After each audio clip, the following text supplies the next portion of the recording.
Thank you all for coming. My name is Mark. I go by he. I use he, him pronouns. I live on the corner of, where do I live? Decatur and North Winooski. Tonight, as Lauren went over earlier, some of you may not have been here, we have a pretty good agenda. First, we're going to be voting for a new steering committee member, Nora. And then, well, first we'll do public forum, Nora. We'll have the mayor here for 20 minutes to give a brief update, answer some questions. And then we will have Sophie Sauve presenting on the city's open space plan. Teresa Vizina will be talking about the Overdose Prevention Center. And then we will have Milo Grant providing some public safety resource overview and updates. So, to kick things off, if I could just first get a motion to approve the minutes from last month's meeting. Cool. Thank you. And so now we are in public forum. If you have 2 minutes to say what you'd like. If you could state your name, your pronouns, and your street for the record, that'd be great. Hi, everybody. My name's Kason Hudman. I'm on the Ward 2 Steering Committee, but when I'm not on the Ward 2 Steering Committee, I am also the Director of Operations of the Peace and Justice Center here in town. And just so everybody knows, we have started doing a needle cleanup around the city starting on Thursday mornings at 7:30 a.m. We start in the Old North End and we kind of go downtown, and then we've started hitting the waterfront.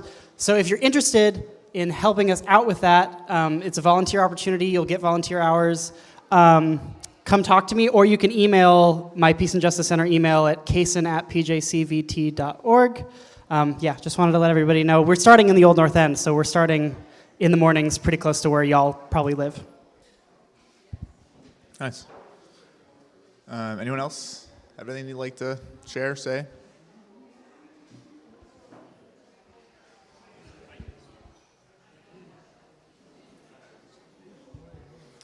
Good evening. So how many people here tonight know where they live? That's a trick question. You should.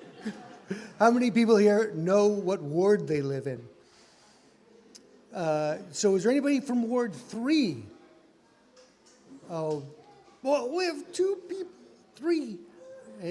Well, this building, you're eating dinner in Ward 3. And if you're not quite sure what ward you live in, it starts from North Street and goes over. Unbeknownst to a lot of Ward 3 residents, last year about this time, an individual decided a coup d'etat was appropriate and separated a long-held tradition of Ward 2 and 3. That individual did it unilaterally because they wanted to platform themselves and have a little bit of power. It's a really strange way to grab power. It's steering committee for an NPA dinner, but that person felt it necessary. They changed the bylaws at the last minute, had a special meeting, and boom. Something that a lot of us had worked hard for a lot of years, building community, Wards 2 and 3, and I believe, I've said this a million times, Wards 2 and 3 command a lot of respect in this city. We've had 2 mayors from this area.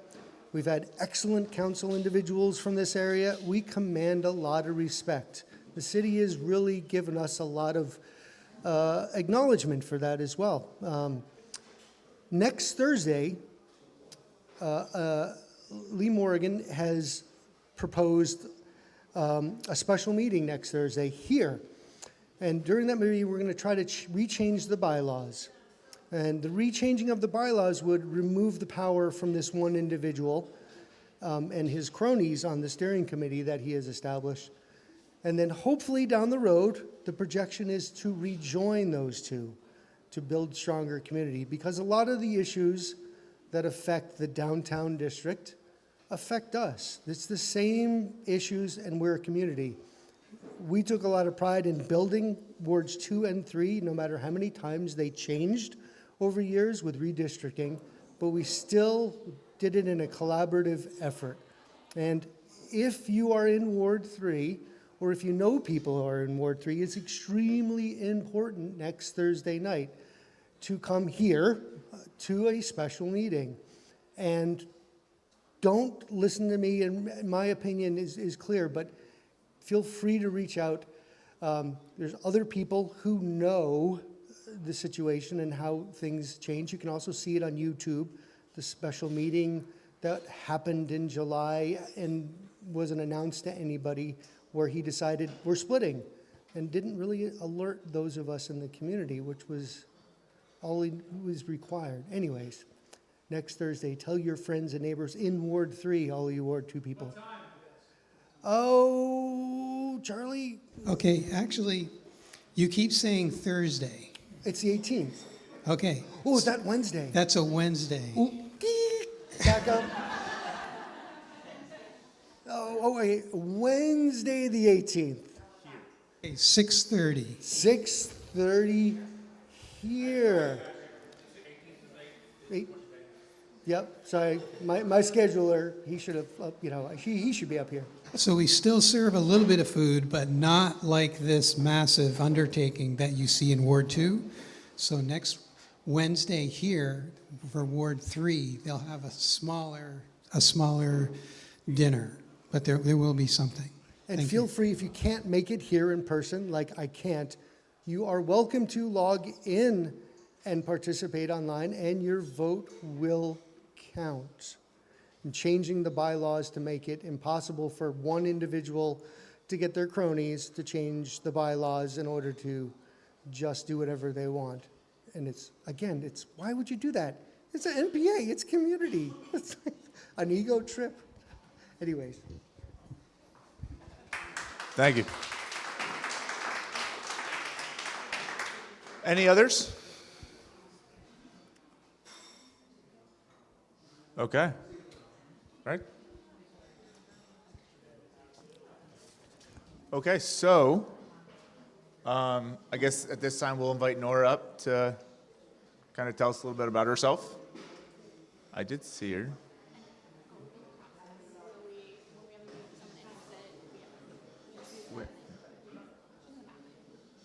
Oh, hi. Do you want to come on up? So we'll give you a few minutes to talk about yourself, and then you'll skirt out of the room, and we'll decide. Those in Ward 2 will decide whether or not we want you to be on the steering committee.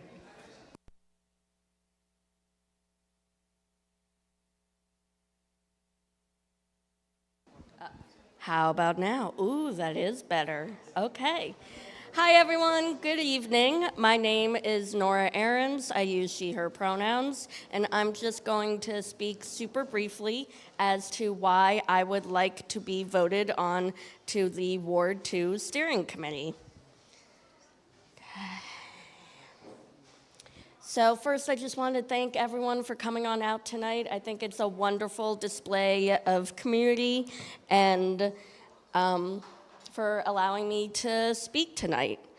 So I graduated from UVM in 2018 and have lived in Burlington ever since, including wards 1, 8, 3, and now 2. Actually, it went 2, 3, 2. I began regularly attending the Wards 2 and 3 NPA monthly meetings in summer 2023 because I had seen the lawn signs around the Old North End advertising it and was curious. I quickly learned the awesome sense of community that these meetings support and what a wonderful opportunity the NPA provides to be actively involved in the issues which directly affect everyone's day-to-day lives. I feel an immense amount of pride living in the Old North End and truly believe it is a special place filled with so many unique people. I work for a local housing nonprofit full-time, which affords me the great opportunity to meet many different community members and organization partners. I am dedicated and passionate about building neighborhood camaraderie and wholeheartedly believe that we live in a systems world, which includes our local community. It absolutely takes a village, and I am excited at the prospect of joining the Ward 2 NPA Steering Committee. Every voice, regardless of class, race, gender, is valuable and offers a wonderful perspective on how we can make both Burlington a sustainable and thriving city for all, as well as the Ward 2 community. I believe my personal and professional experience living and working in the Old North End will offer a wealth of important knowledge in this role, and my excellent organization skills will prove to be an asset as well. The separation of Wards 2 and 3 offers a pivotal moment, I believe, for Ward 2 to establish itself as one of the most culturally diverse wards in the city and capable in effectively supporting the other wards too. I am eager to see all that I know Ward 2 can accomplish going forward. Thank you again for your time. Sorry I needed to stare at my laptop so much, but I don't know if I should offer answering questions but thank you.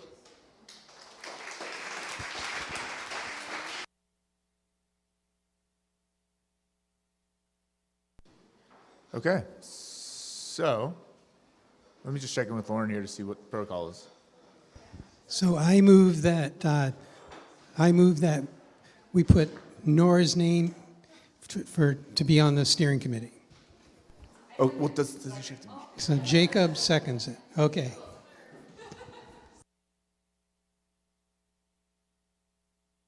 Okay, so for those with a show of hands, those in Ward 2, in favor of Nora joining the steering committee? Opposed? All right, do those hands again, please. In favor of?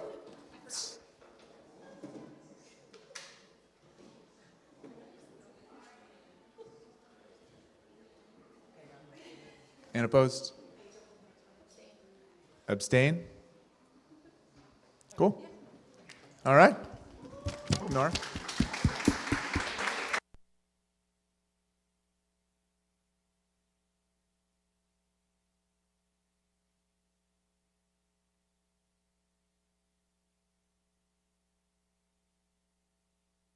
Okay, so the mayor is on. So I guess I'll turn it over to her for a brief update.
So everyone, now that we have a minute, so I'd like to talk about the Wards 2 and the Ward 3 NPA.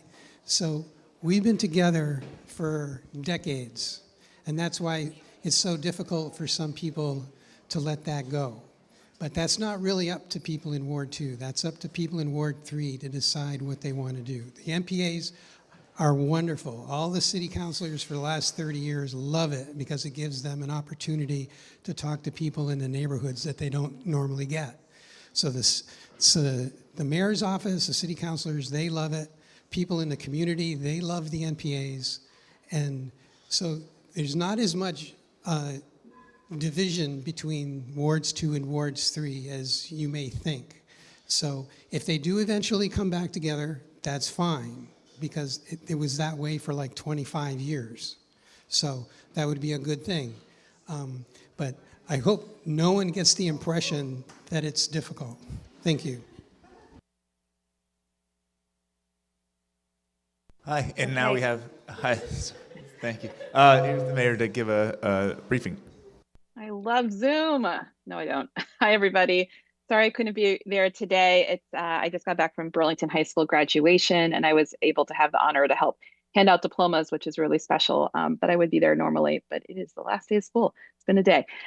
So I think that folks wanted me to give an update on community safety and housing. Can someone just nod in the audience if those are the two topics you wanted me to talk about in general? I think that was a thumbs up. Someone's nodding. Cool. All right. So I'll do that. But I'm happy to answer questions, much like when we do mayor meetups, about any topic people want to ask me about. And just a little plug for mayor meetups. There's one that happens every week, various times, various locations in the city. We do that on purpose to try to make sure I'm able to get out and about to all parts of the city with a time that hopefully meets most people's schedules. And you can find those dates and times on the mayor website and also on the city calendar on the city website itself. I think the next one, we just had one actually at the Old North End Community Center, second Tuesday of the month, 5:30 to 6:30 p.m. The next one, I believe, will be in the South End next Wednesday in the morning from 8 to 9 a.m. at Zero Gravity. Anyway, it's a good way to build community and meet folks. So I want to start with first community safety. And it's been a minute since I came to Ward 2. So folks will know well by now that we have a new interim chief of police, Sean Burke, who came from South Burlington. He started at the very tail end of March. And the reason why I'm starting here is I hope you have seen some changes already in the last probably 4 to 5 weeks in particular. And what that looks like is he has already come in and started to assess and reassign and redirect our existing police officers and our existing community safety officers, which are the non-sworn officers, and even our CSLs, our community safety liaisons, which are the social worker-like positions, to just use them more effectively, more strategically, especially in our center city.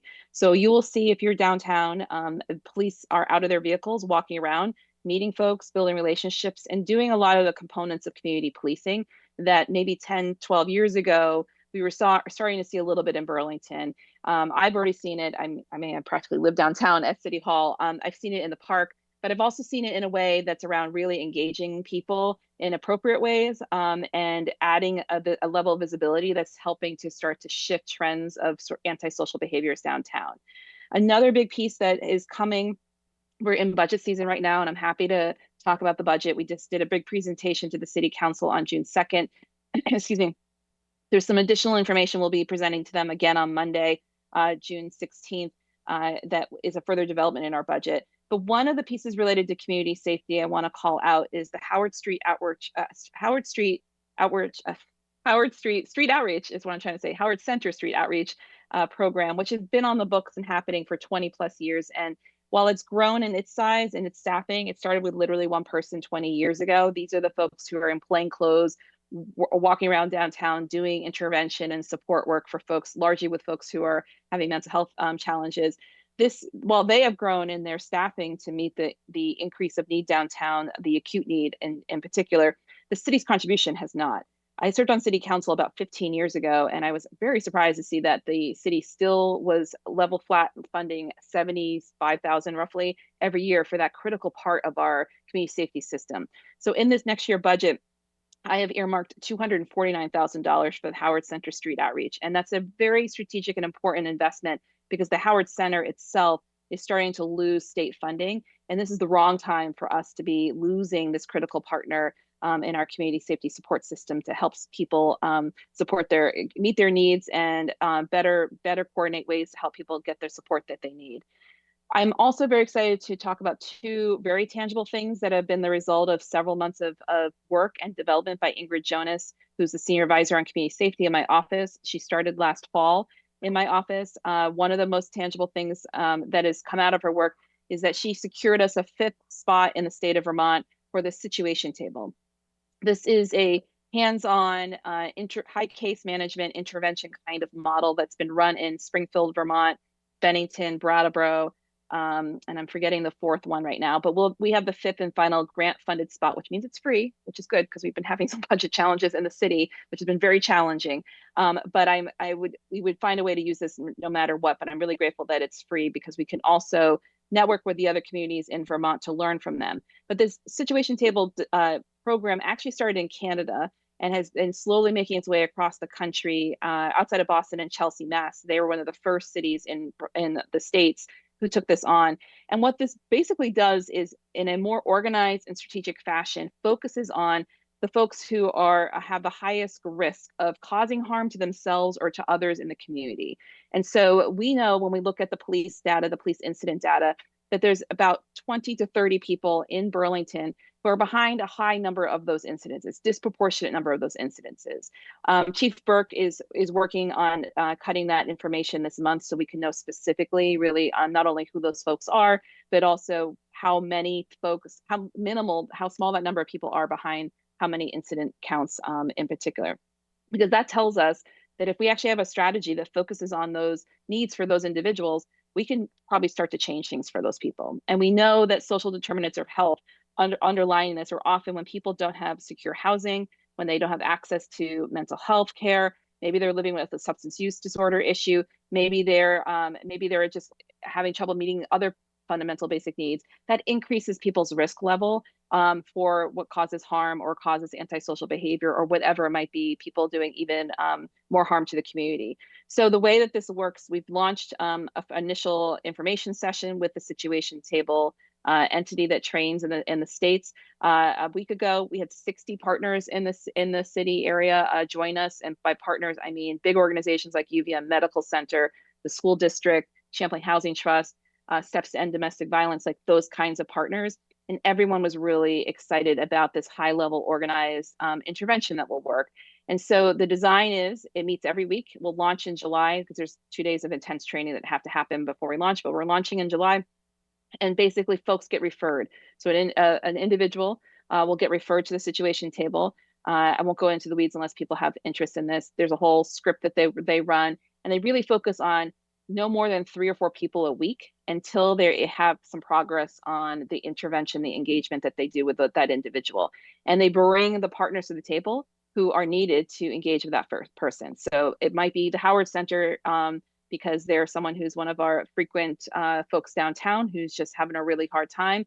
Maybe they have nothing to do with, they have no substance use issue whatsoever, but maybe they have housing in CHT, and we just bring and we match out who should really be at the table so that people can have a coordinated conversation and an engagement strategy to help support that individual. It's a very intense and strategic piece. And back to Chelsea, Mass, they brought on the situation table few years ago now because they were one in the top 10 highest crime rate cities in America, however many years ago. And we're not using it for violent crime or that kind of related issue. We're using it because of the high impact it's having on our essential services, our community safety system in particular. But in Chelsea, Mass, once they did the situation table, they dropped down into the 90s. That's how significant this was. And the chair of the Springfield, Vermont situation table went on and on at this meeting we had with the 60 providers about how helpful it has been to Springfield, Vermont even. So I am very excited. This is tangible. This is the outgrowth again of some of Ingrid's work for us to start to see some significant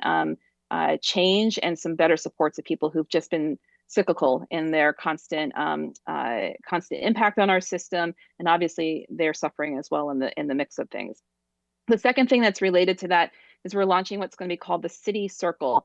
It could also be called City Corp, but the City Circle feels more appropriate because one of the challenges when people violate a municipal ordinance in Burlington is for the last, I don't know how many years, but the system that we use is when a ordinance violation happens, it gets, someone gets ticketed and then it goes into the court system, but the administrative court arm of things, not criminal court. And the administrative court is not a very time sensitive. It's sort of like where you go have a ticket go to just sort of get lost in the morass of the court system. And the court system itself is pretty backed up. So we've had this chronic issue for a while. But in the last 2 months, between partnership with Chief Burke, our city attorney's office, and our community justice center, and the state's attorney, Sarah George, we've come up with this new model we're going to try this summer, which is more of a real-time, city-led and city-initiated weekly engagement with folks who have violated city ordinance. Not only do we need the police department to be coordinated, so think about things like trespass orders that are violated, or even someone who is just continually either drinking alcohol out in open spaces, or that kind of level of a municipal local ordinance. Someone gets a ticket every week at the same time, the city holds city circle, and people have the option to use our restorative justice process through CJC, path 1, or path 2 is they say no or they don't show up, and then we start to move the ticket through the criminal justice system in the courts, which is something that we haven't done before, and we'll start to have folks, hopefully with a system that's actually functioning in terms of accountability, start to take tickets seriously and be able to be more meaningful around changing people's behavior in a way that, again, tries to give people the restorative path an option, but the repeat offenders who are really taking advantage, frankly, of our community safety system will hopefully have this moment of accountability and start to change course. There's always a lot more I can talk about in community safety, but let me shift just briefly over to housing, because I'm just mindful of time. So housing is my second priority. Community safety is my first one. Housing is my second one. And a few key updates so folks just know what's in the works right now, because often people are curious around what's happening in some high profile locations. But in general, there are several hundred units that are coming online sooner rather than later. The South Tower that people have probably seen for part of City Place will be opening this summer. They are opening first a hotel, and then about 50 to 60 housing units will be in that building. The North Tower is a little bit delayed in its timeline, but that's where another 100 or so units will go in, another hotel. Inclusionary zoning units are part of that development. The inclusionary zoning units, being the affordable housing units, will be in the North Tower when it comes online. Another important one that will be opening at some point next calendar year is the Old Y. So hopefully if you walk by, or if you haven't walked by, you can start to see there's outside work that's starting to happen on that building, which is exciting. They've been working on internally that building for a while.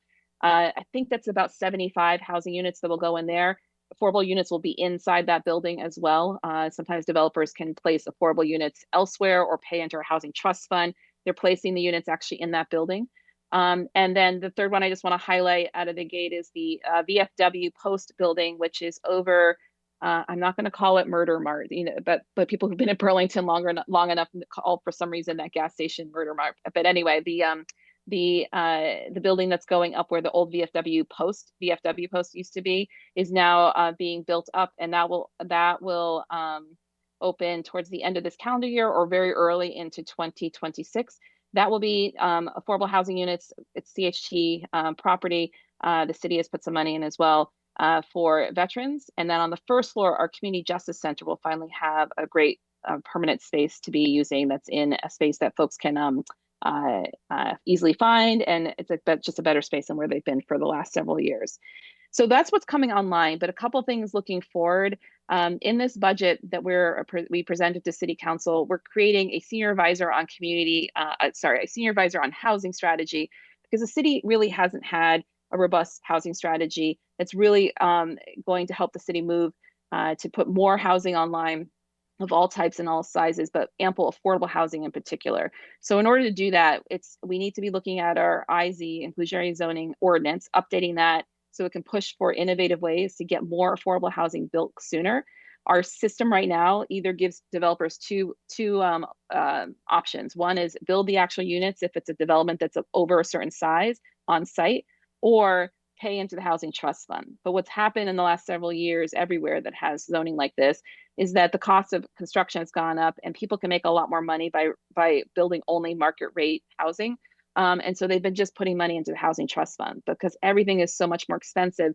The city can't build affordable housing with the money we have in our housing trust fund, enough of it, I should say, because we have to wait a few years before we have a sizable enough amount of money to put it in as equity into any kind of building. So we have to update that ordinance so that it's actually working better for Burlington and better for affordable housing in particular. And so we're starting to look into that with our planning commission and our planning office, and bringing some housing providers to the table as well. And the senior advisor, I think, will help us with some smart strategy.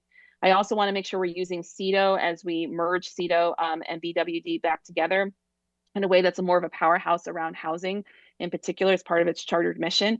Not only with the public-private partnerships that I mentioned before, particularly City Place is a little bit of a public-private partnership. I actually haven't mentioned these yet, but the South End Secord project and Memorial Block are big projects with a lot of housing involved in it. And so to do those well in a public and community forward kind of way, meaning what is the city's needs and interests as a community, we are unfreezing a position that will also help us in that work and work alongside with that senior housing advisor, just so we have a more robust team starting to really put some innovative thought into what we can do next.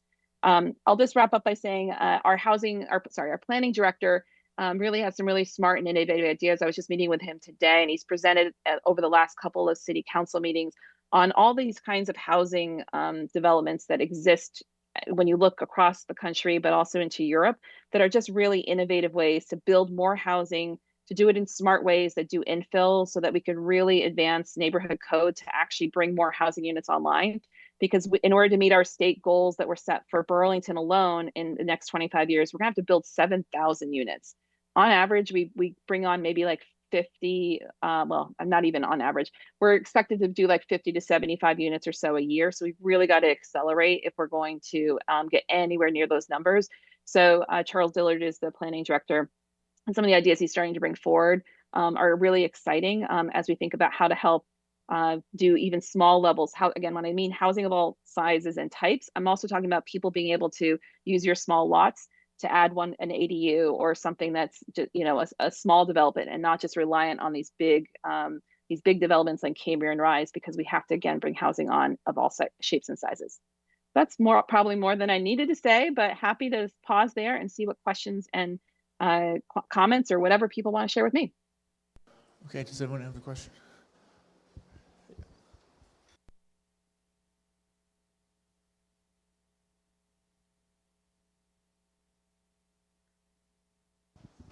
Can you hear me, Emma? Yeah? Yes. Yep. Hi, it's Lucy Gluck, Ward 2. Thank you for all your great work. I know it's an intense time for the city.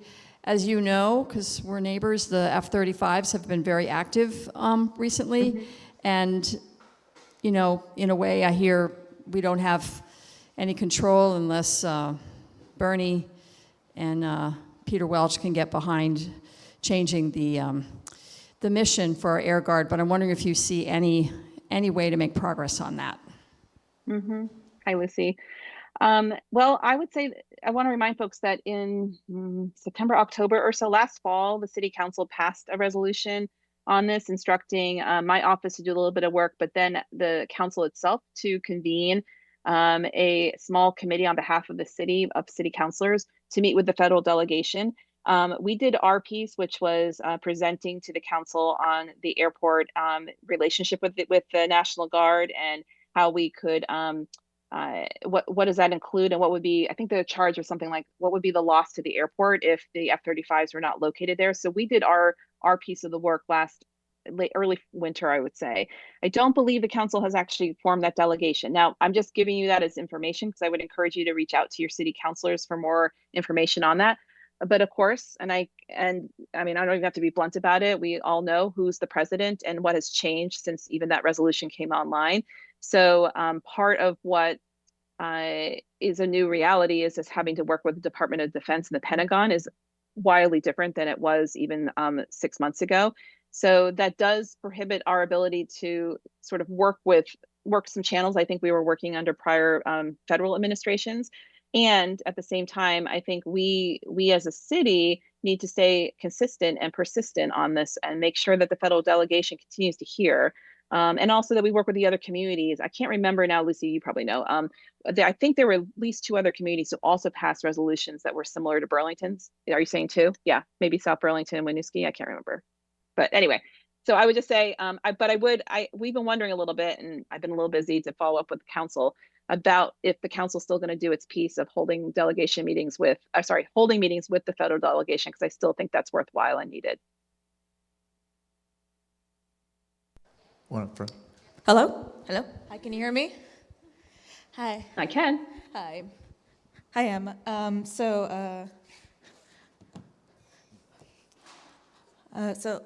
My question is, I'm a woman of color who works on Church Street, and with the increased presence of police on Church Street, will they be receiving proper de-escalation training in order to, in regards to incidents downtown? Because Thank you for the question. Last week was Breonna Taylor's 31st birthday, and she should still be here.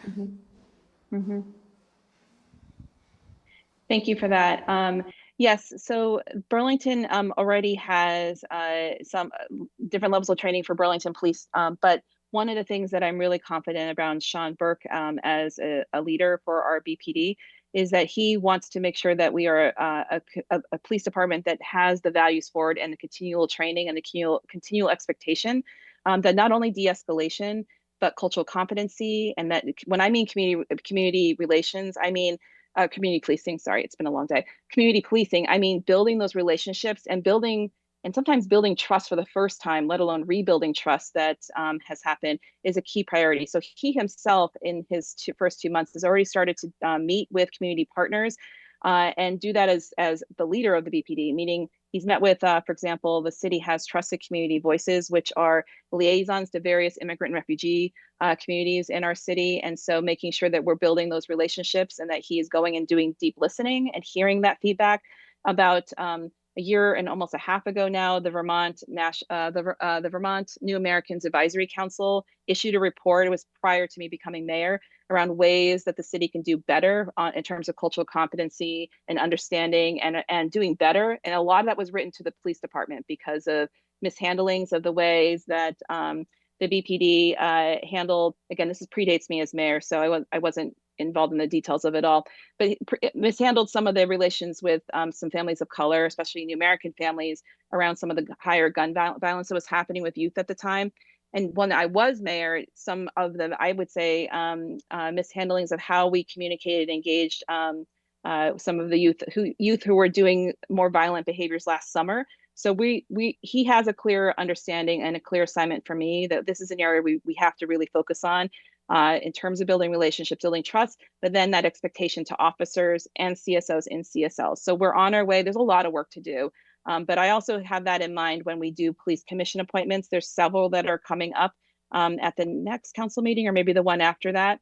We appoint people to serve on the police commission, and that's another important body that is, again, accountability and oversight about making sure people see that as a priority and continue to push the Burlington Police Department to do work in that area.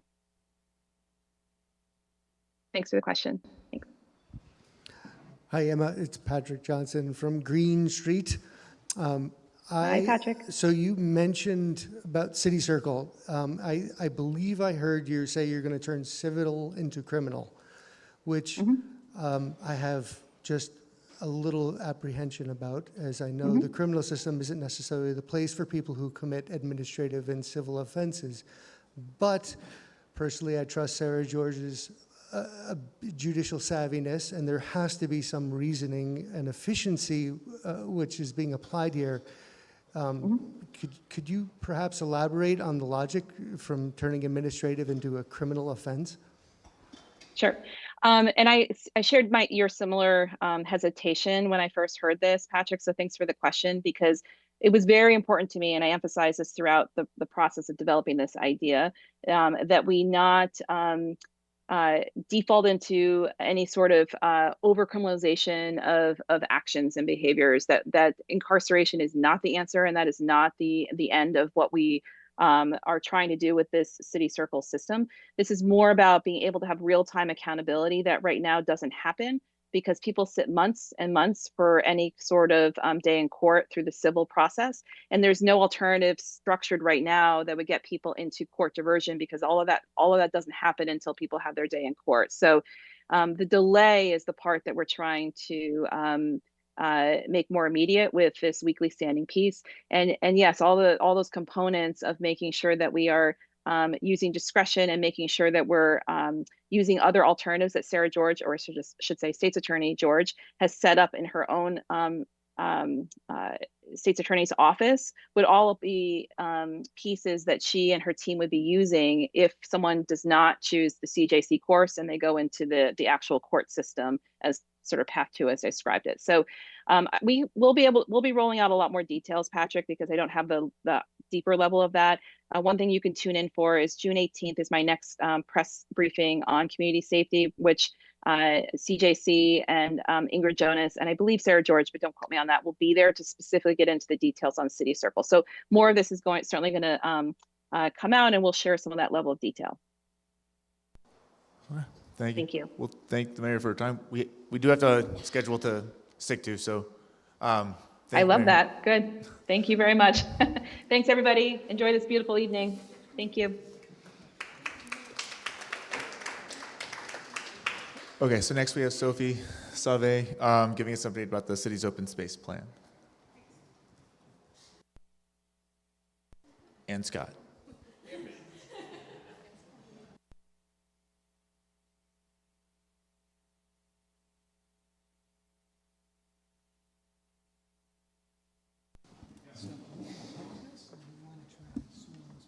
We'll swing it. I'll try not to hit him. I'm just back up tonight. He's a backup singer. All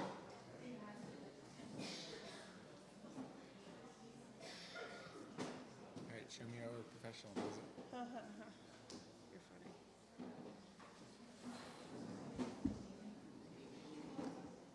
Okay. All right, thanks everybody. Can you hear me? Seems quiet. Take it off. Lift. Sorry.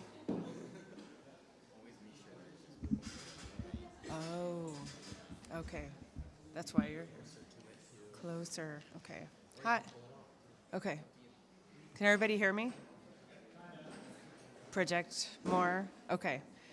Thanks for having us tonight. I'm Sophie, and this is Scott Guston. We're here to talk to you about the Open Space Plan, which is an ongoing project, collaborative project with permitting and inspections, parks, and city planning. So lots of partners within the city are involved, as well as lots of stakeholders from the community. So just gonna run through the slides. Just a little bit of an overview of what's going on so far with the Open Space Plan. It started last fall, including some work with UVM, a spatial analysis lab, doing some flyovers of the city and analysis of our tree canopy so that we can integrate that information into the Open Space Plan. Previously, we had two different plans, the Open Space Plan and the Urban Forestry Plan, and we're merging the two together because they seem to really need to go hand in hand so that we can not only identify ways to make our city greener and better, but also make them realistic in terms of applying tree ordinances, making changes to tree ordinances, for example, and other changes down the road. Just so you know, our tree ordinances still have some antiquated language like you cannot hitch your horse to a tree. That's the basic premise of the tree ordinance at the moment. So that's also a reason why we want to undertake this plan. So what's been done so far is that we've done a needs and values assessment. I've reviewed prior city plans, including these two, as well as how they connect to other larger city plans. UVM analysis, as I mentioned, has done some studies, and we've had lots of staff and stakeholder meetings. So with community partners, organizations that work on different components of open space, education, et cetera. So this is what the first wave of engagement looked like in late fall, beginning of winter. We went and piggybacked on the New North End plan engagement evening. We were at the Sea Caves. Not just us, we were a larger team, as I mentioned, thankfully. Winter's Farmers Market, Winterlude, Winter Vale, and then the Friends of the Library had a book sale, and we also tabled there. So we're just trying to capture a lot of people who may not necessarily come out to a public meeting or are not necessarily naturally drawn to something like an open space plan, and talk to them about what they appreciate and want to hold on to in terms of open space in Burlington. So as part of the urban tree canopy analysis that UVM undertook, the total tree canopy that we have currently, well, when they did the study, is 40% citywide, which is about 2,619 acres. It's above average from national cities, depending on which platform you use to Google that information, but we're definitely above average. And since 2014, when the last analysis was done, we've had a 4% relative loss. So that accounts for the gains and also the losses. So that's the net, essentially, from it.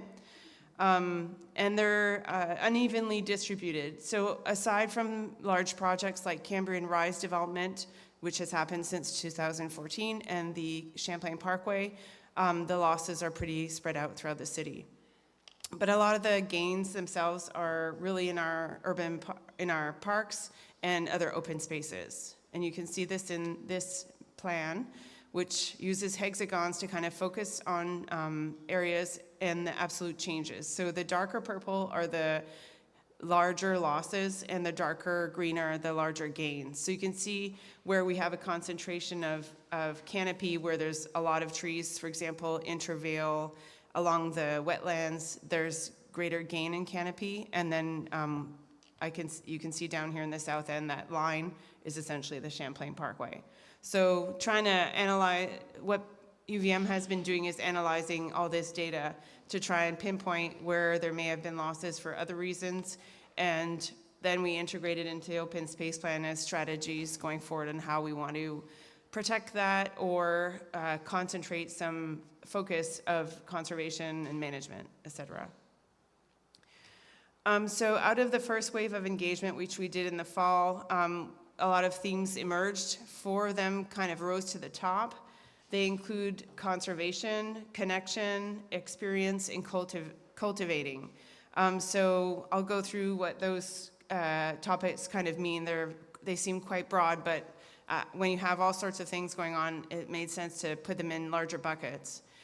But although there were these themes, there's also some values that emerged out of there in terms of what Burlingtonians want to see, and climate resiliency and equity were at the top, creating community, connectivity. Our identity is part of the open space, and we want to increase the accessibility to the spaces. So the first theme, which is conserve, we have what's called the Conservation Legacy Fund, which was first introduced when our first open space plan was developed, if I'm not mistaken. Yep. And it basically is funding set aside on a yearly basis to try and conserve and preserve and maintain our open spaces. We are looking in terms of conservation at expanding restoration and managing. Obviously, we are landlocked. We can't expand the city anymore. But what can we do within those borders to maintain what we have and preserve it for the future? We also want to make sure that when we're thinking about open space, we're supporting wildlife movement and ecological health. So we're not trying to preserve the open lawn, for example, but we're really trying to enhance the biodiversity of different spaces. And we want to collaborate with the partners that are doing this kind of work on the ground in terms of acquiring additional land or in managing that land. So on this map, the darker green means larger forest blocks, and the lighter greens means smaller forest blocks that exist within the city. Oops, I went backwards, I'm sorry. The second theme was connectivity. So we want to make sure that when we're looking at open space, the open space plan and solutions towards the future, we want to grow and celebrate nature-based solutions for the city, because we're all facing that. Seems more rapid the last couple of months with all this chaotic weather. We want to cultivate an ecosystem of stewardship, not just at the city level, but within community members, private landowners, et cetera. We want to encourage any new development, as the mayor was talking about previously. We need housing in the city, and that is an absolute need, and it's coming also from the state level. We want to make sure that we're incorporating green design standards, not doing business as usual, but really addressing open space and the needs for vegetation, et cetera, everywhere, and enhancing housing from that. And then we want to protect and enhance the urban forest that we have. In terms of experience, which is the third theme, we want to increase awareness about Burlington's open spaces. Not everybody knows what spaces are accessible to them in terms of a public citizen. So we want to make sure that people know where they can go. We also want to increase the ways that people can experience nature. So whether that's Arms Forest, where it's an intact forest, or it's Letty Park in terms of athletic fields, we want to make sure that the access to all those spaces is possible. And then breaking down barriers. Many of our parks, for example, were designed way before we were thinking about accessibility in terms of mobility, different needs for different populations, and we want to make sure that when we're making improvements, we're including everyone in those changes. In this map, the blues represent the proximity of the areas to passive recreation, so walking, trails, etc. And the red is more programmatic city spaces like athletic fields, base courts, etc. And then the fourth and final theme is to cultivate. So we want to cultivate sustainable and resilient agricultural practices. So we think about the Intervale, which is part of the city. We want to make sure we're supporting them as partners in terms of heading in that direction. Well, they already are in that direction, but to keep going. We want to expand community gardens. There's always a wait list at the city for community gardens, and it's really hard to accommodate everybody. So trying to identify places where we could potentially have new community gardens or the expansion. Currently, we're working on the expansion at Callahan Park, for example, but it feels like we can never get enough space. And we want to identify areas where we can have alternative food sources. So is that promoting education about foraging and making sure that if that's going to be promoted, that it's in a sustainable way? Or can we add in fruit trees in some areas of parks or other solutions? So in this plan, or in this map, the blues are the proximity to commercial agriculture, which is essentially the Intervale, and the reds is a proximity to community gardens. So you can see that there's some concentrations, and then there's some areas that are a bit more far away. So currently the focus of the study, aside from engaging the public, is to update the vision and the goals for the final plan, and then drafting recommendations and strategies. The upcoming and occurring steps are coming to the NPAs and just making sure everybody's aware that this plan is in process, and that there is a survey online that I'll show you the link to at the end. We're working on a draft plan, and then essentially the schedule going forward after the NPAs and other community engagement like farmers markets, et cetera, in the coming weeks. We're moving towards adoption of the plan, going through the Conservation Board, the Parks Commission, and then finally City Council for full adoption. So there's still a lot of steps to engagement. But we're here to hear your thoughts and questions about the plan to date, and the last slide has basically the URL to the survey and more information about what the plan entails. Questions?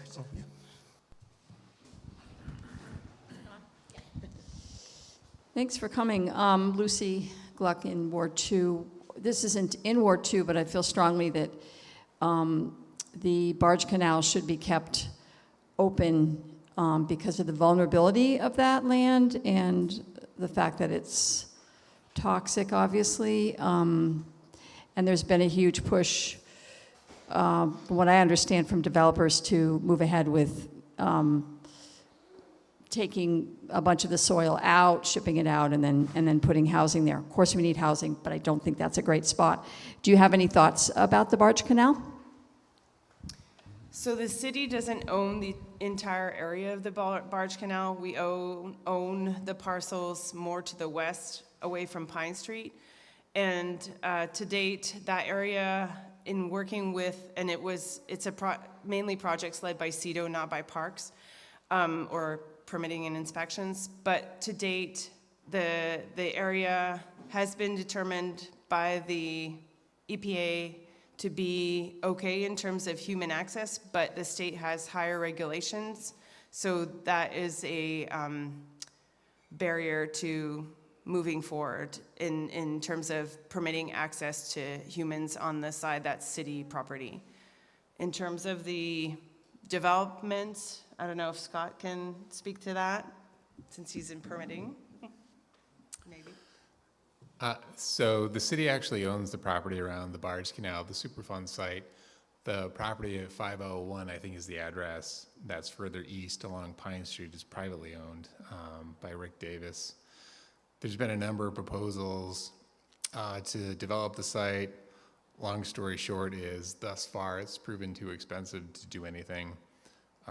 There's interest right now with another potential developer. If that doesn't go anywhere, maybe the stars align and the city can entertain some sort of conservation or perhaps conservation development scenario out there.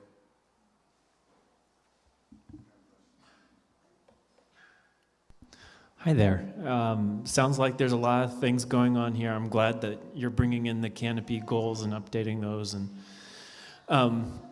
but my one-track mind, I heard your original pitch in it. I went to thinking about open spaces, thinking about our views in Burlington, because we're in such a special place where we have these beautiful views.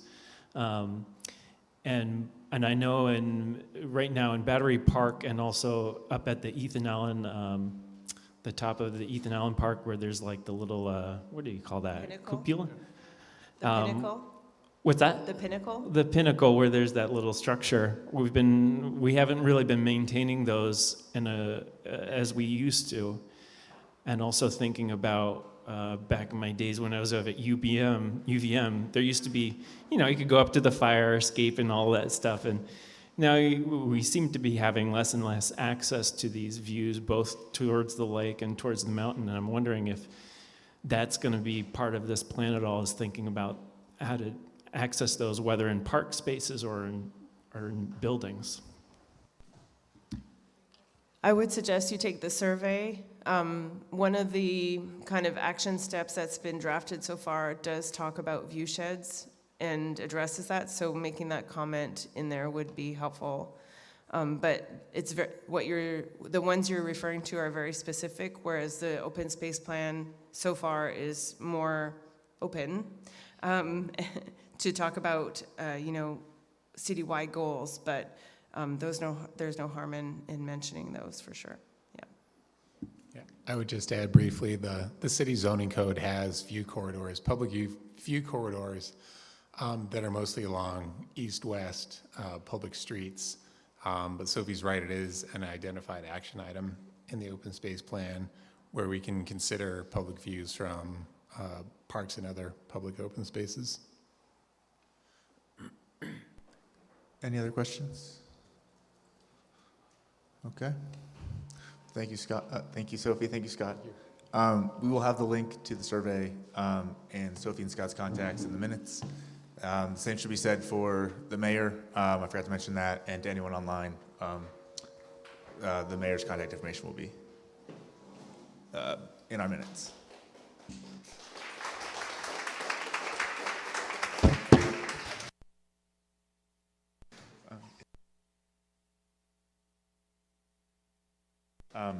Next, we have Teresa Vizina joining us to hear about work being done to create an OPC, an Overdose Prevention Center in Burlington, and what the next steps are.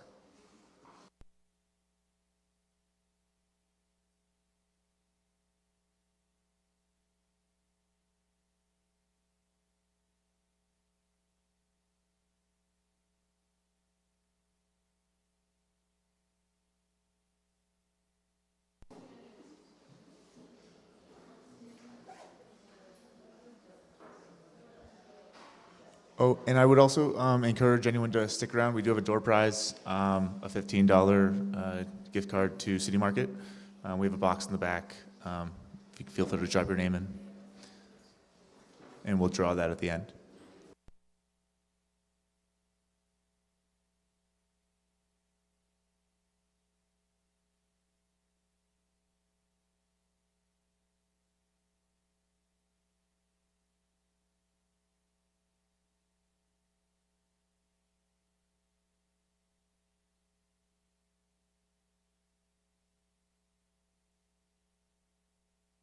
Yeah, we barely used it last night. Yeah.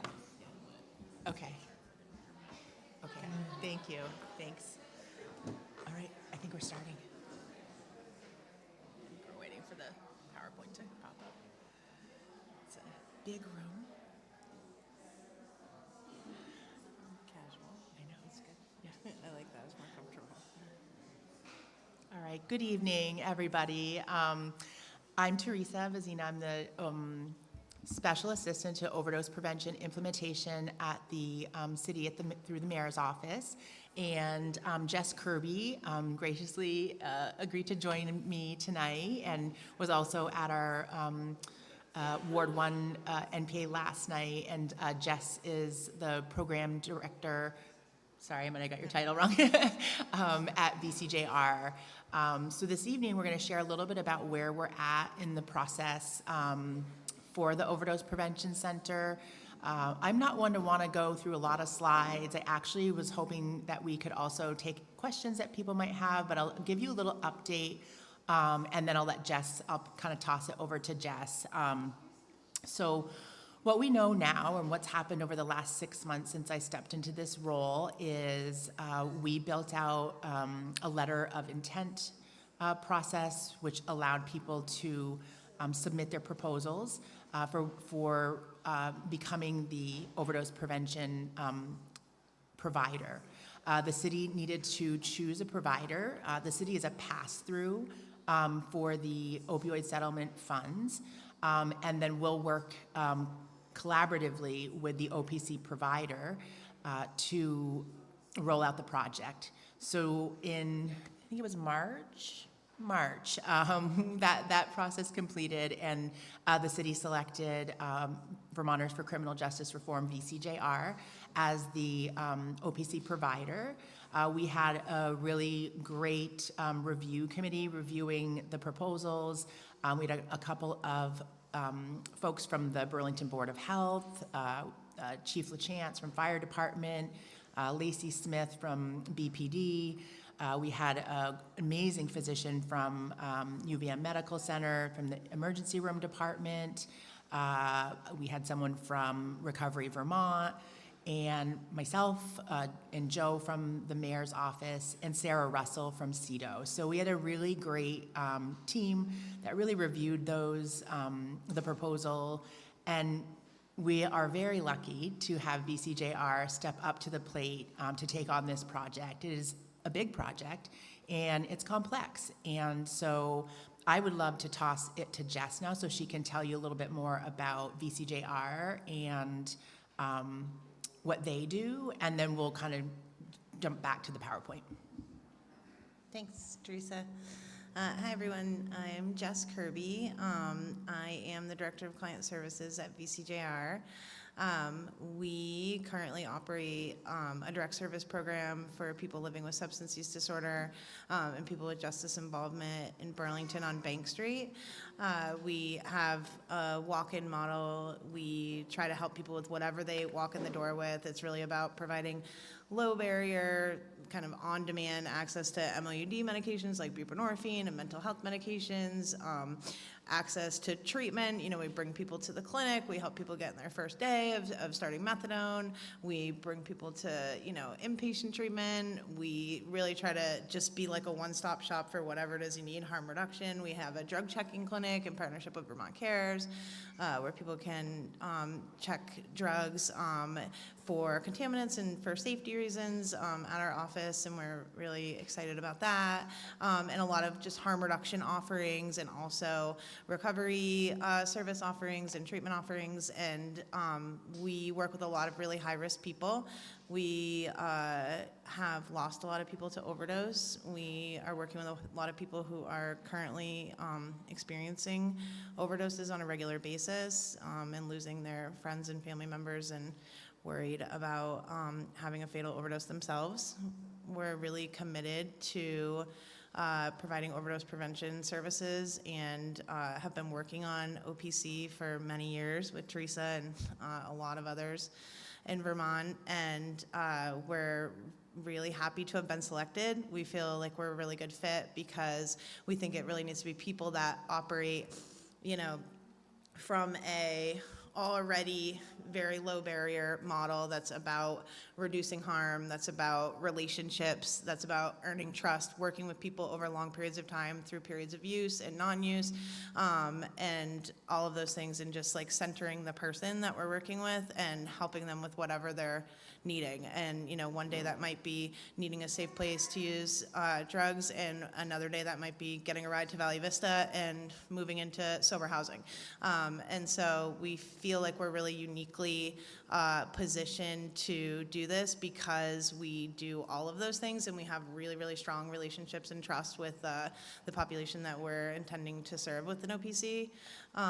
And we have a really non-judgmental approach and a lot of mutual respect with our client population, and are really pretty seasoned at working in a low barrier, non-judgmental, come as you are way, and that's the way this really needs to be done.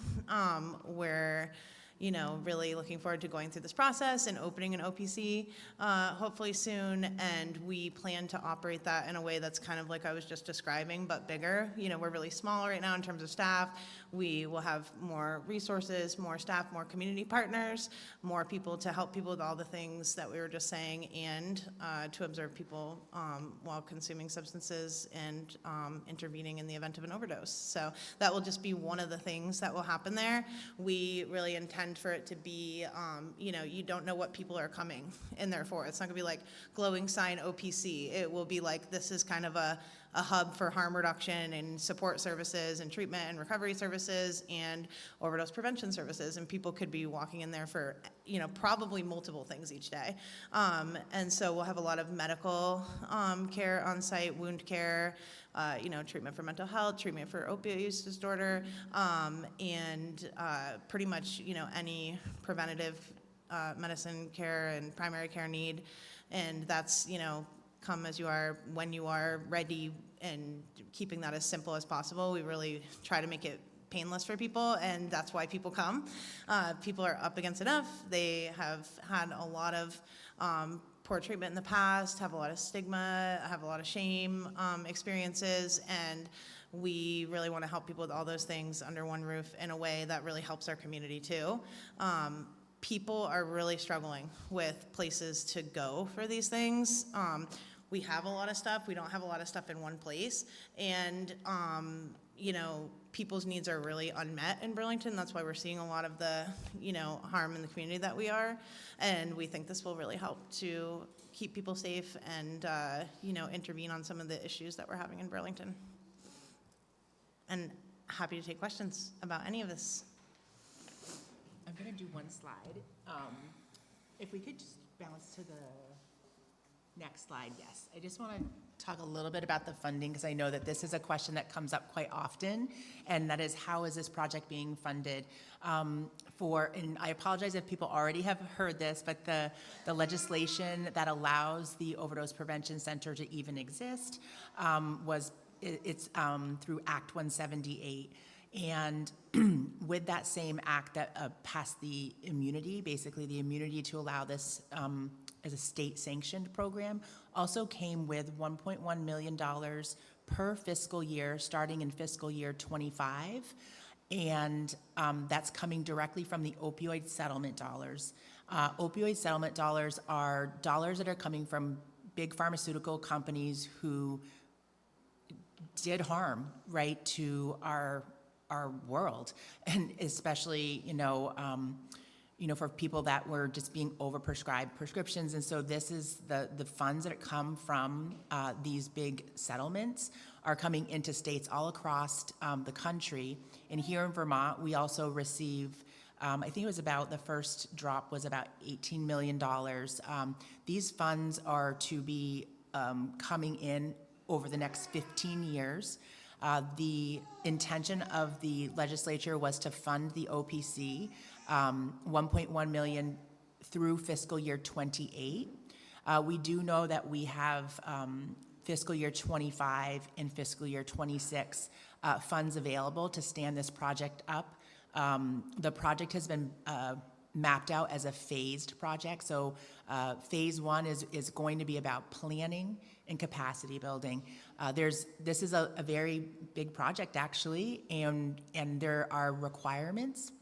I did include some attachments. Hopefully y'all can, I'm not sure how you all get attachments, but the health department put together a 28-page operating guideline. This was a requirement of Act 178. It also is a requirement that in order to be an OPC provider, you must show how you have the ability to adhere to each and every one of the requirements within that booklet. It's pretty big. The other piece that we did at the city level was we had to develop with VCJR a proposal, and then we also built out a compliance plan that shows line for line throughout the whole 28 pages how VCJR and the city will meet those requirements to be the provider. And that had to go to our city council for a vote. We did a work session. I had some open office hours with city councilors, and then we brought this forward for a vote on April 28th. I am so pleased to say it was a unanimous vote of approval to move forward with this proposal. At that point, we were able to then submit it to the health department. So we submitted it the very next day on April 29th. And 1 week later, we received word that the health department had also approved and accepted the proposal and compliance plan. These were major things, I think, milestones in this project, choosing and selecting an amazing partner in this work, and then getting that proposal built out and having it approved by both bodies. They're now in contract development at the state level. The way this is going to work is the city will receive the grant. So the city is the main grantee.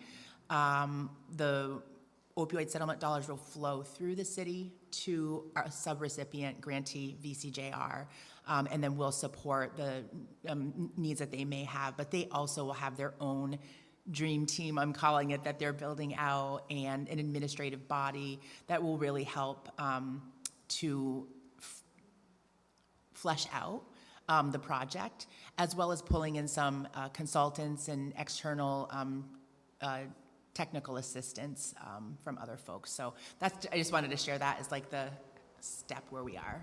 Real quick, I know we have a question in the audience, but I just wanted to call out, if you are interested in looking at the resources that Teresa mentioned, if you have an agenda on your table, there's a QR code. You can scan that, and they're available on there. And we'll also be sure to include them with the minutes that are posted on Civic Clerk after the meeting.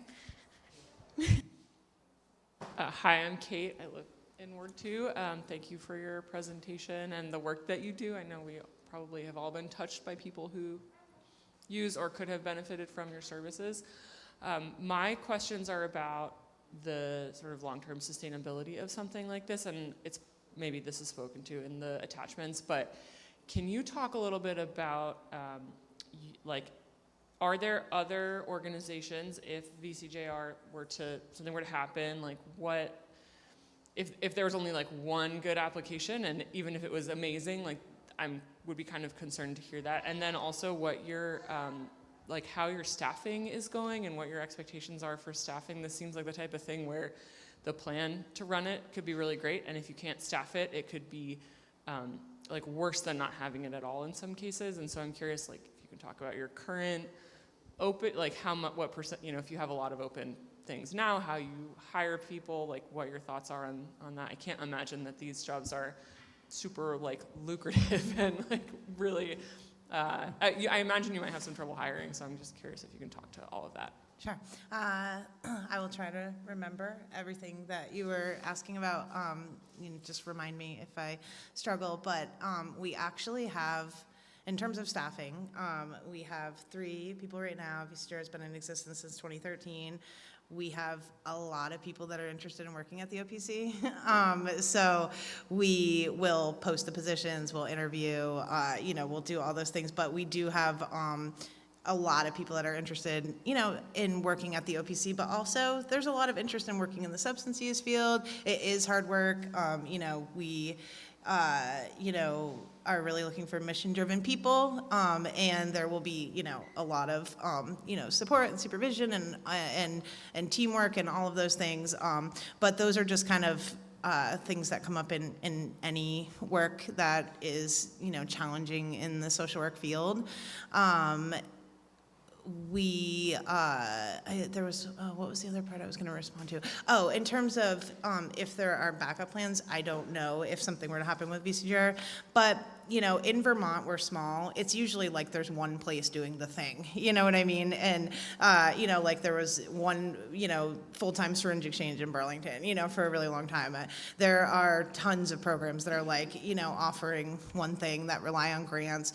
The opioid settlement funds were the, those go on for 15 years.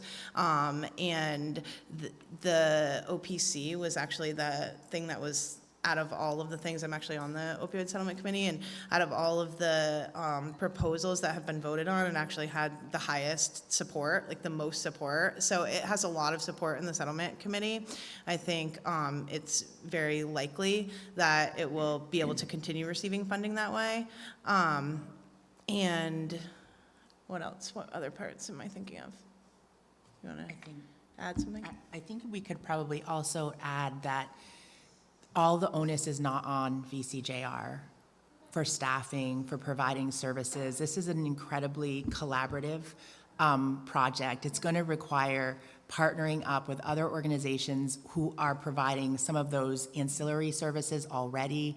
I know that VCJR submitted 4 letters of support of Johnson Health Center, Vermont Cares, Pathways, Howard Center, and those are just 4 just in the initial proposal. We know that there are many other folks that are interested in collaborating, right? When the mayor earlier was talking about like the situation table, we were at that meeting, and the number of providers who are there, people really, we want to break down the silos. And I think this OPC, while it is going to be operated by VCJR, it's going to have a lot of community support as well. So I just wanted to kind of point that out. I have one other thing to add. If we didn't, you were saying it could do harm if it wasn't, staffed well. We, are building this in a way that if we needed to put a hold on the consumption services for things like safety or staffing, we could do that. And there are other parts of the program, the rest of the program, that could still operate, that are still connecting people to treatment, doing the medical services, the case management, the recovery services, all of those things. And if we didn't have the staffing for some reason, like, on a certain day or something was going on, we would not operate it if we weren't able to do it safely. And I think that's probably the way that all OPCs operate. Safety has to be first, and making sure that you have people in there that are trained and available in doing that work. So, yeah.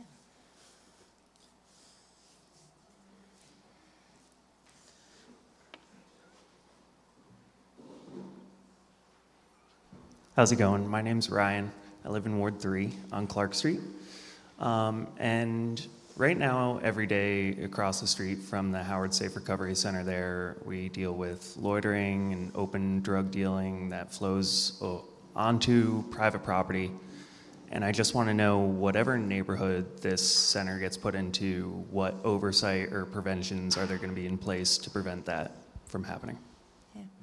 A couple things. One, I actually worked at the Safe Recovery Program for many years, up until about 3 years ago, and my supervisor, Tom Dalton, the executive director at VCJR, actually was the first person to ever work there and helped start that program, and worked there for almost 20 years. We have a lot of experience providing those services, and things, have changed recently in the past few years, but I'll just speak to, at VCGR now, we work with this exact population that we're trying to serve. And, these are people, that are really at risk for overdose, people that are mostly unhoused, people that have, challenging behaviors in the community, people that, are primarily injecting drugs, very similar population, and we take really seriously being good neighbors. We do not tolerate people, being on the property or around the property, doing, things that can be harmful or problematic in the community. We don't see our, responsibility, like, closing as soon as people step off our porch. I am always the first one out there being like, hey guys, gotta, move along. Hey, please don't be doing that. And having really long conversations with people about, why it's problematic, how it can harm a program that they really, really care about. And I think having mutual respect with the client population, really long relationships with people, talking to people about what's going on. We have 350, clients that come there. So it's not talking about like 5 or 10 people. That's a lot of people that if they were all hanging out, up and down Bank Street, people would know. And we've been there 3 years. So we think we have, pretty strong, relationships and skills and abilities to be preventing that. Also, one major thing is that people aren't going to have to use outside and on the neighbor's porch and, in the backyard, because people are going to be able to come inside where they can have privacy, in which they really do prefer having and want to have.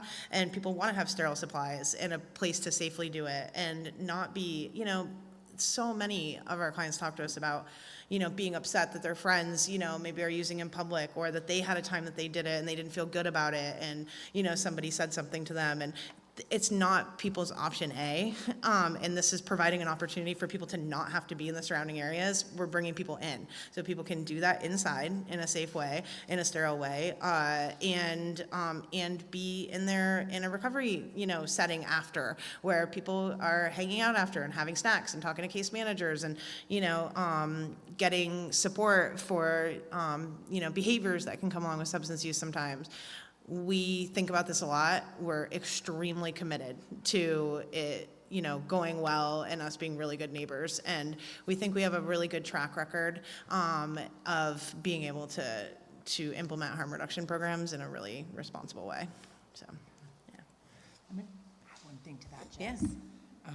Thanks, Jess. I want to say proof is in the pudding when you go over to VCJR's current location and see how they engage with their clients. It's pretty awesome. I wanted to point out that through by the OPC being there, we think that it will actually help to reduce the burden on some of our other harm reduction providers. They just don't have the capacity.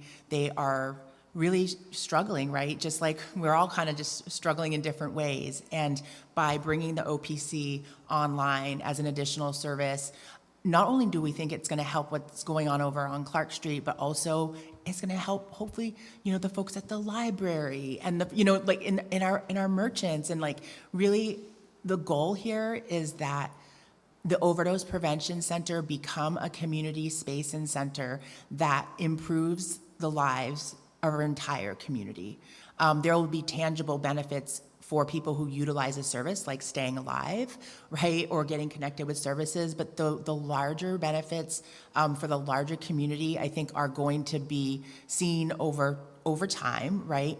And I wanted to also say that the city is engaging in a partnership or collaboration. We're going to work with Safe Recovery around supporting them with syringe litter, and I'm going to be a part of that team, and we met with them a couple of weeks ago. So I'm really hoping that through continued communication and conversation, that not only can we help with the syringe litter, but what other ways can we support one another? And so, yeah, thank you. Hi, my name is Constance. First, I wanted to say thank you so much for the work that you're doing. I used to work at the Lund Residential Facility, and so I really appreciate how much work it takes to not only get an idea like this off the ground, but just the day-to-day work. My question was if you guys did have an idea of where this would end up being, if it would be on your Bank Street, where you guys are currently working, or if you're looking for a larger location, because I imagine that more services means more space. Thank you. Definitely. I'll let Teresa speak a little because she speaks about it so well to the site acquisition plan. But I'll just say that it definitely won't be on Bank Street. The temporary high school is right behind there, and I think, there's, a lot of reasons and community, feedback about that. Also, our site is way too small, and so we wouldn't be able to do it on Bank Street. So we'll be definitely looking for a place that's driven by data and overdose heat maps, and about, in order for it to help, the issues that are going on in downtown Burlington, it has to be where people can access it easily, or we're not going to get all the impacts that we're looking for.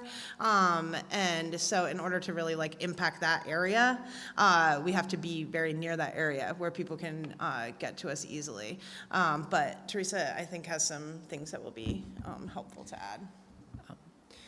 So one of the supplemental documents that I shared with Lauren is the planning, the site selection planning handout. I've kind of been giving that out at all the meetings that we're going to because of what I was talking about earlier, how the contracts aren't in place yet, and we've been moving up to the place where we'll be doing the work in earnest.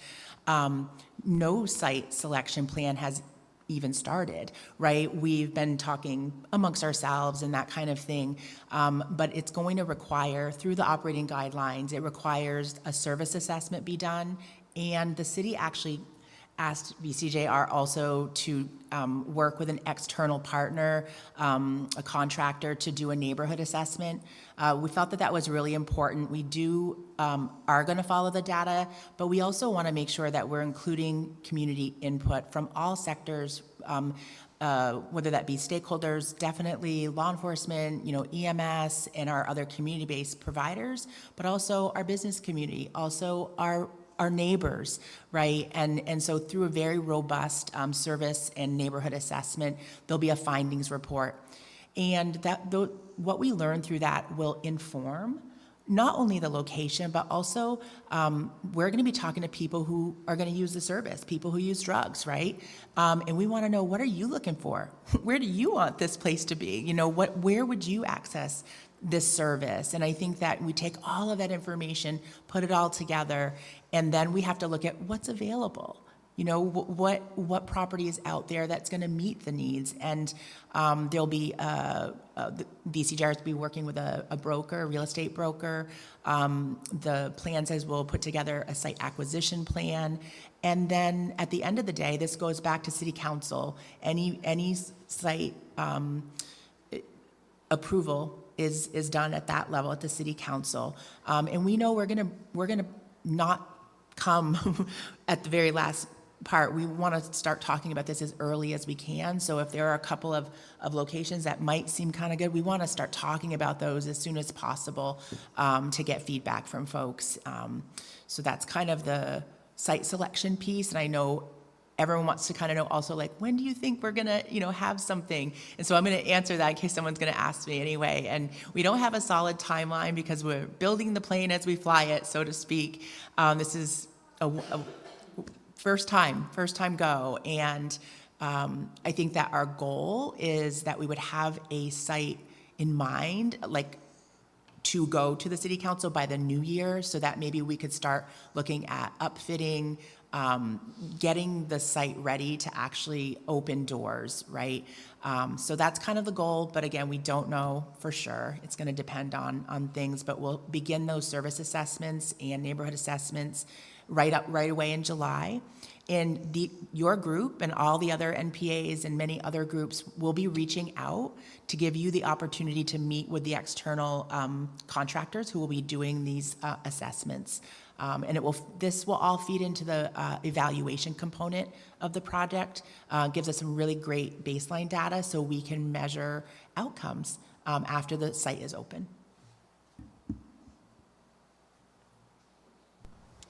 Does anyone else have any questions? Okay. Thank you. Thank you, everybody, very so much. much. Thank you.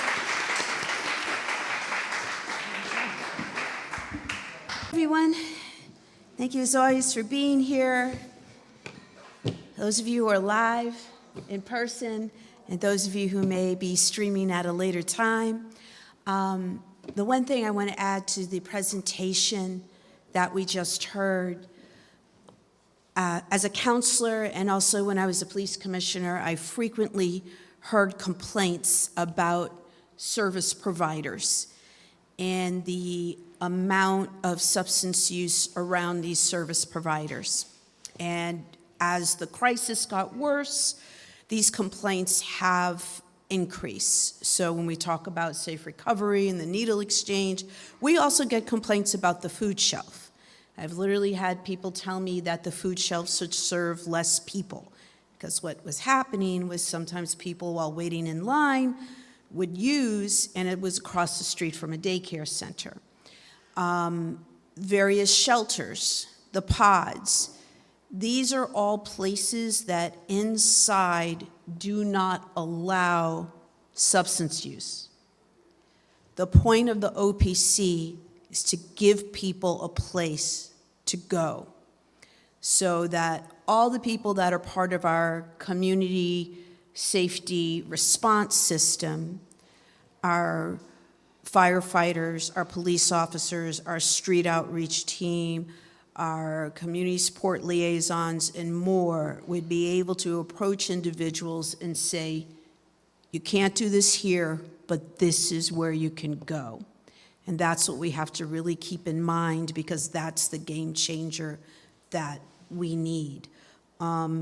It will have to be somewhere in the Central District. In the Central District, Wards 2 and 3, we have the most activity. The data is clear. I know that that is not a popular choice with a lot of the businesses. I do support the businesses, even though they don't think I do. Well, not all of them, but I believe that what is good for the Central District is good for the businesses that operate in the Central District, including the downtown core, or now to be known as Circle. I like that idea, because what we're looking at is the activity. These attempts to target this very narrow area and say, let's do ordinances just for this area, are not, they're just not useful in my mind with everything that I've seen these last few years. And they ignore the rest of the area. The idea that you can just shoo people away, out of sight, out of mind, well, not really, because they're our neighbors, for lack of a better word. I know some people don't like that word, but that is the fact. They live in our community, and we have to keep adding these tools in the toolbox, is what we say a lot, and it is really that simple. Things are not good right now. Things are not good in our country. I don't know if you saw a United States senator who got taken down today. That is pretty extraordinary is one word for it, but things that are happening nationally, we are seeing these very same attitudes here. So, having said that, moving on to a couple of other things, I just want to say that Juneteenth will be celebrated in Burlington on Saturday, the 21st, from 2 p.m. to 10 p.m. Events will be happening in the Contoys Auditorium, Lower Church Street, and City Hall Park. We'll have DJs, we'll have poets. We're going to have people cutting black hair, which is a really beautiful thing. So if you need a haircut, come on down. If you want to watch people getting their hair cut, please do. We will have roller skating. We will have there might be some DJs you might know. And there'll be a ceremony recognizing people that have helped promote diversity, equity, in the community. So really hoping that people come down to support the event. And of course, the world famous community dinner, free food, free people coming, just people coming together. That's been my favorite part the last few years. So if you could kind of talk about it. There'll be an Adventureland for young kids. So if you go to if you just Google Juneteenth, Burlington, Vermont, 2025, it will come up and it'll take you to a link where you can see all the events that are going on. I want to give a shout out to our mayor, thank her for being with us this evening. We did get through budget meetings that were Wednesday nights in the month of May. These are recorded by Town Meeting TV, and I do recommend that as much as you can stand, given the structural budget gaps that we have had, to really look at how these are being discussed, to actually look at what the departments are submitting. This is open to you to do. I do support the new Department of Finance and Administration. I happen to think that's a really good idea. As the mayor has looked at all of these departments, we have like 19 departments. Do we really need 19 departments? Why was so much? City government's grown, which is why we have these structural gaps. Part of it is to do some consolidation. This is going to take, you have all these people in all these different departments doing accounting stuff. They're like siloed. This is going to bring them together, really see what they're doing, help even out their workloads. Also make sure that our practices are consistent, like everyone's doing things the same way. And I think this will definitely be a very important tool. I want to talk briefly about the Food Not Cops free lunch and the resolution fallout. At one point, we had a resolution that every single counselor could vote on. Some of us were concerned with language that put a deadline without additional details, like what happens after that deadline. It showed me that the gap between people in our city is really wide. On one side, people keep saying, we're not telling them to stop serving food. We just want them to move. They didn't understand how that was being perceived as a threat. We regrettably have history in our city of involving police when it comes to, for example, we heard Sears Lane over and over again as an example. At the time, the administration that was in power said, we're going to do one thing. This is what we're going to do. This is support we're going to offer. It's not a long-term solution, but this is what we're going to do for the foreseeable future. And then literally overnight changed their mind, brought in police, moved people, said that people were given housing. Housing is not permanent housing, right? It could have been finding a shelter, it could have been something else. The talking points were not always fully honest, I would say, to put it nicely. But because we have this history of using police in this way, not keeping promises, this worries people. So when you say, oh, we just want you to move, and you give a deadline, but you don't say what's going to happen to that deadline, that was perceived as a threat. But we have other people who don't understand why that's not perceived as a threat, because of just the differences within the communities, and quite frankly, people who don't know people in marginalized groups, work with people in marginalized groups, volunteer with various groups to help marginalized people. It's so far away from their reality, they couldn't understand the concept.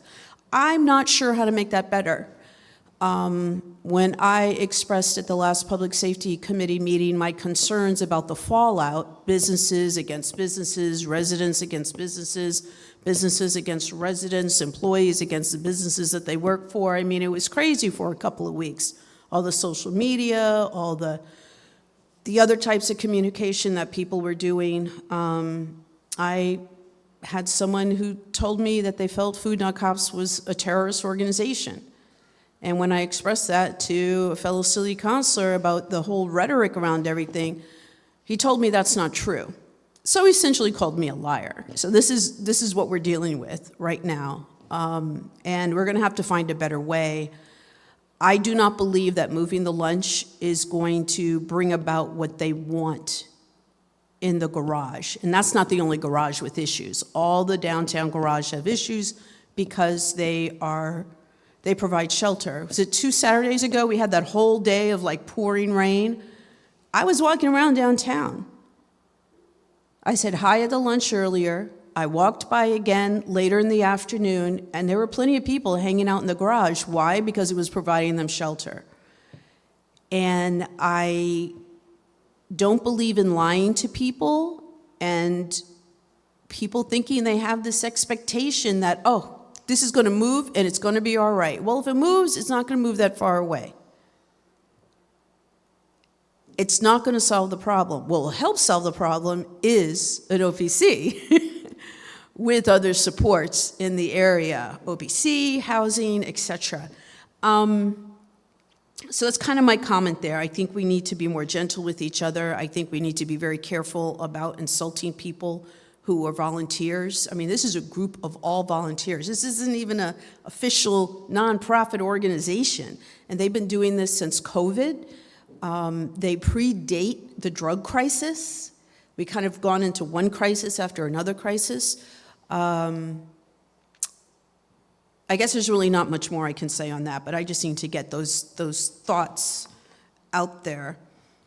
The situation table and the city circle, I think, are going to be really important. I heard the concern earlier about getting police involved. When we talk about a core group of individuals who are responsible for a large volume of incidents in our city, we're talking about individuals who, because we didn't have any type of police presence, were very bold. We're going in, assaulting employees of businesses, saying, I know you can't do anything. I know the police aren't going to come. There has to be some type of accountability. So the things that will be offered first are, going through CJC, community justice, other alternatives, but just to start to have this intervention that has some type of accountability that we have been missing. And to go to the main item, I've been complaining for I don't know how long about the fact that our police department did not have a strategic recruitment and retention plan. Well, we've got one. It's amazing. I almost cried. Chief Burke is extremely approachable. He doesn't shy away from answering questions. He's not defensive. It's a real breath of fresh air. And when I was talking to him about my concerns about, what is going on, the fact that he did acknowledge that the priority response plan wasn't working, that's major. He told the truth. He's got to come up with a plan for it, but for him being here, evaluating what was going on, he knows it's not working. He knows that people aren't being fully served. He knows the online reporting system wasn't working. And that something else has to be done, and we've probably lost a lot of reports in there. But we're going to have to move forward, and we have someone who's being honest about what the situation is, and that is a huge step, and that is a huge improvement. And I think that's going to mean a lot to the community to have someone that is being upfront with us. When I was talking to him and I was saying, have you been thinking about the plan? He goes, oh, I'm going to do this, I'm going to do this. And I'm writing it down, I'm taking notes. And I said, oh, if you could just send me something with some bullet points. He's like, Councilor Grant, I've got a memo. And the angels were singing.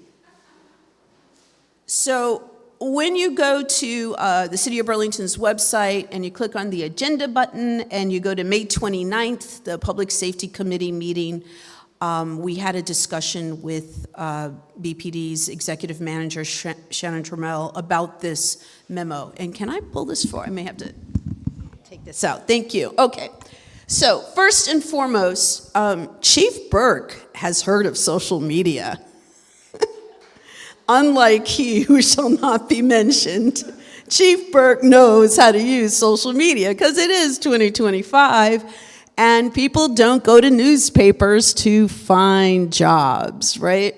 So this plan, first of all, his objectives: increase awareness and appeal for career opportunities within the Burlington Police Department, Yes, we need a big focus on officers, but we have done a great job in terms of developing other positions that are necessary. The CARES unit, those clinicians, the community support liaisons, providing social services, assisting with unhoused, with mental health issues. So it's going to be a strategy that's going to work for all these positions. Building trust and engagement through authentic testimonials and local community involvement. So he's thinking about this.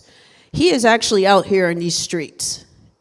The man's been walking the streets, he's been seeing, he's really getting an idea of what has been going on.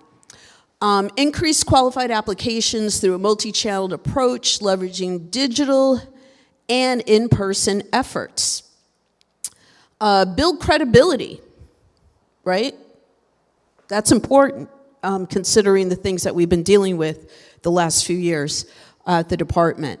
Showcase workplace culture through real stories. People are coming up to me telling me police officers are asking them how their day's going. We're getting back to some sense of community engagement, community policing, which we have lost for some time. They want to do more social media with a video series of employee testimonials featuring diverse employees, sharing why they joined, what they like about their role, their growth stories, and share these across the various social media platforms with hashtags. I'm not sure he who shall not be named knew what a hashtag was. I know I'm being, well, I can't tell you how happy I am. I really can't. Community testimonials. Now, this would be featuring stories from residents, the business community, local organizations which BPD serves. I would say that we don't do enough to drive commendations for our officers and for any of the other positions. So if you hear a good story, encourage people, even if it's just to reach out to city councilors or reach out to the chief directly. He's a chief who returns emails. It's a great thing. Align messaging with values like inclusion, impact, purpose, and the importance of policing. A content calendar aligned with the hiring cycle. This is just so important because he's thinking this out and he's thinking this, planning for the future in terms of how all of this is going to be enacted. If we can scroll down a little bit more. Targeted digital advertising. Simplify is a Vermont company. They were going to spend a ton of money on a company that wasn't in Vermont. That has changed. Now we're using Simplify. So I appreciate that going. If we were going to spend that money, I wanted that to stay within the state, if not in Burlington. But we are rolling over $350,000 in recruitment funding. So when you see me with my little hands angry at council, why are we giving more money when we have no accounting of what they've already received? Where's that plan? It is what it is. We need to do the recruitment. We're going to roll that funding over. Not yelling at Chief Burke. I'm just letting him cook. And but this is when we say nothing was being done. Nothing was being done. The issue wasn't money. Let's be clear. The issue wasn't money. It was leadership. Continuing to use tailored messaging, the platforms, targeting students and recent grads, 18 to 26, early career professionals, demographic within 50 miles of colleges with criminal justice or parallel programs, University of Vermont, Champlain College, Norwich University, St. Michael's, Castleton State, Linden, Plattsburgh State, Westfield State. Looking for job seekers, people interested in similar employers or career paths, add content using short form videos from testimonials, high-level entry roles, internship programs, career development opportunities, include call to actions, and then retargeting, right? Using that information and using the algorithm to help us keep track of people that were interested. In-person community events, so using ambassadors, which is a second option. So not only going to a particular, say, college event or a particular city, but going to our employees, our officers, and other employees in different positions and saying, hey, what's your alma mater? Where'd you graduate from? We want you to go. You go to the school that you went to, you came from, you have a relationship with. Doing company open houses, inviting potential applicants to actually visit here, participating, also the option to participate in virtual job shadowing. Doing two things when we go down to the bottom.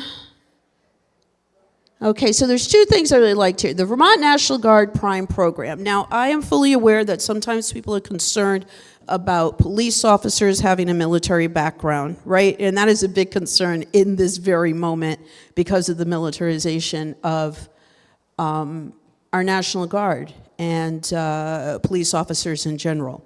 So I'm maintaining a positive view. I happen to think with our own Vermont National Guard, they have this program called Prime that we have not taken advantage of before. We do have officers who are part of the Guard, and they're good officers. I think it's the person, not necessarily whether I don't think having military experience or having Guard experience should disqualify someone, because I know officers who have that experience and they're great officers.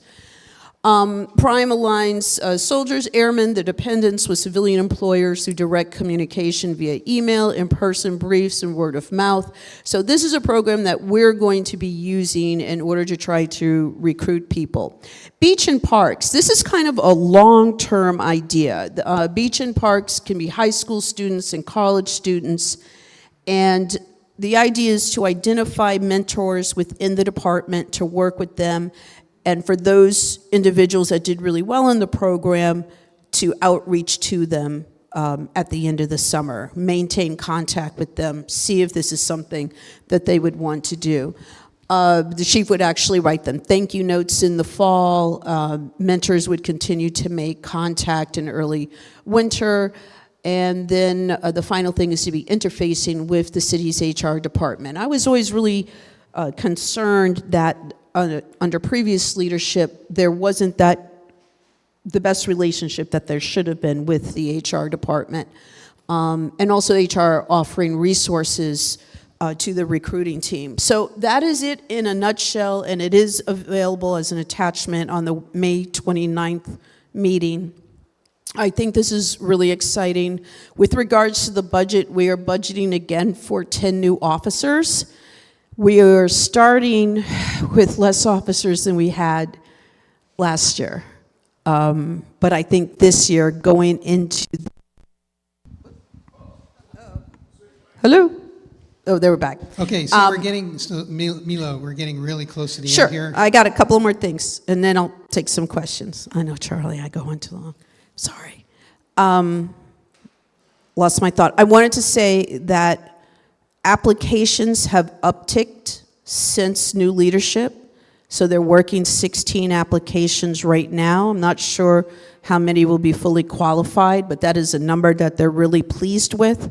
His goal is to get at least 4 people into the academy classes. He also believes that 4 people coming out of the academy is really the most that they can handle in order to properly train people for field training when they're out of the academy. And he's hoping for a couple of lateral transfers to come in. So that's kind of where we're at with that, and I am happy to take questions. Anyone have questions for Milo? Okay. Oh, one. Hi, Kevin, Ward 3. I was wondering if part of those application process was going to be adding more like CSLs and CARES applicants, or is it mostly focusing on officers? I think when we have positions open for those, I think we are actually advertising for a CARES clinician right now. This will be part of the process. They have already started to travel. Like when they go to these different conferences and talk about what we're doing here in Burlington with these other positions, people are listening. People are looking for something different. I know people don't like to hear, oh, it's happening in other places. Well, it is happening in other places. We need to follow that because all these communities need to share ideas with regards to what's working. So when we talk about the situation table, as the mayor brought up earlier, I'm really excited about that, to really focus on an individual and have a plan for them. But there is the focus on officers because we do need more officers, but when other positions need to be advertised for, they will be, and this will be part of the strategy. Anything else? Okay. Thank you, Milo. Great, thank you.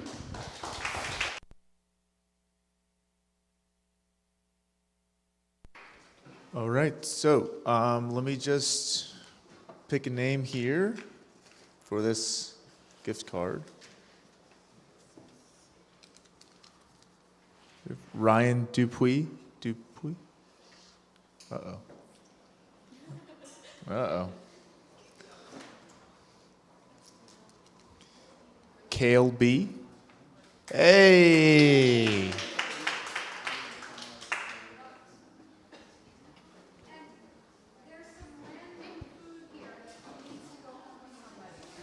There's random food in the back that needs to go home with someone. And with that, we will adjourn the meeting. Thank you for joining. Thank you, Travis. Thank you, Constance.